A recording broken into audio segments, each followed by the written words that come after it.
livre de la Genèse, chapitre 21. L'Éternel se souvint de ce qu'il avait dit à Sarah, et l'Éternel accomplit pour Sarah ce qu'il avait promis. Sarah devint enceinte, et elle enfanta un fils à Abraham dans sa vieillesse, au temps fixé dont Dieu lui avait parlé. Abraham donna le nom d'Isaac au fils qui lui était né, que Sarah lui avait enfanté. Abraham circoncit son fils Isaac, âgé de 8 jours, comme Dieu le lui avait ordonné. Abraham était âgé de 100 ans à la naissance d'Isaac son fils, et Sarah dit « Dieu m'a fait d'un sujet de rire, quiconque l'apprendra rira de moi. » Elle ajouta « Qui aurait dit à Abraham, Sarah allaitera des enfants? Cependant je lui ai enfanté un fils dans sa vieillesse. » L'enfant grandit et fut sevré. Et Abraham fit un grand festin le jour où Isaac fut sevré. Sarah vit rire le fils qu'Agar, l'Égyptienne, avait enfanté à Abraham.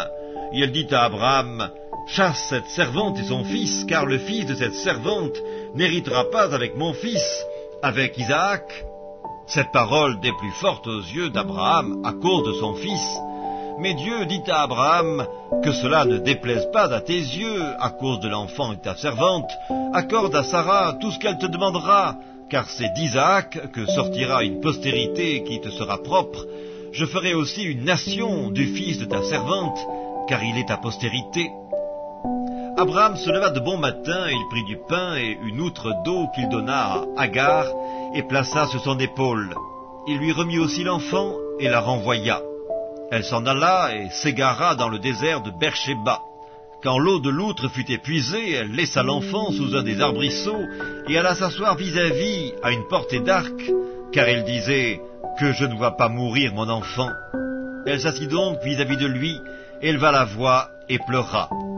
Dieu entendit la voix de l'enfant, et l'ange de Dieu appela du ciel Agar, et lui dit « Que se passe-t-il, Agar? Ne crains point, car Dieu a entendu la voix de l'enfant dans le lieu où il est. Lève-toi, prends l'enfant, saisis-le de ta main, car je ferai de lui une grande nation. » Et Dieu lui ouvrit les yeux, et elle vit un puits d'eau. Elle alla remplir d'eau l'outre, et donna à boire à l'enfant. Dieu fut avec l'enfant, qui grandit, habita dans le désert, et devint tireur d'arc. Il habita dans le désert de Paran, et sa mère lui prit une femme du pays d'Égypte.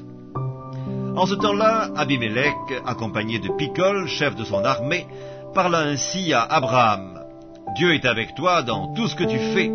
Jure-moi maintenant ici, par le nom de Dieu, que tu ne tromperas ni moi, ni mes enfants, ni mes petits-enfants, et que tu auras pour moi et le pays où tu séjournes la même bienveillance que j'ai eue pour toi. » Abraham dit, « Je le jurerai. » Mais Abraham fit des reproches à Abimelech au sujet d'un puits d'eau dont s'étaient emparés de force les serviteurs d'Abimelech. Abimelech répondit, « J'ignore qui a fait cette chose-là, tu ne m'en as point informé, et moi, je ne l'apprends qu'aujourd'hui. » Et Abraham prit des brebis et des bœufs qu'il donna à Abimelech, et ils firent tous deux alliance. Abraham mit à part 7 jeunes brebis, et Abimelech dit à Abraham, « Qu'est-ce que ces 7 jeunes brebis que tu as mis à part ?»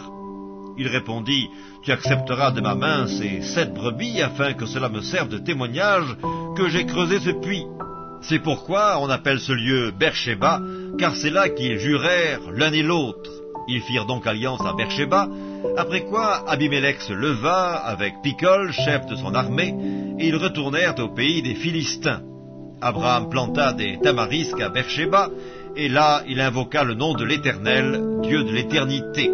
Abraham séjourna longtemps dans le pays des Philistins.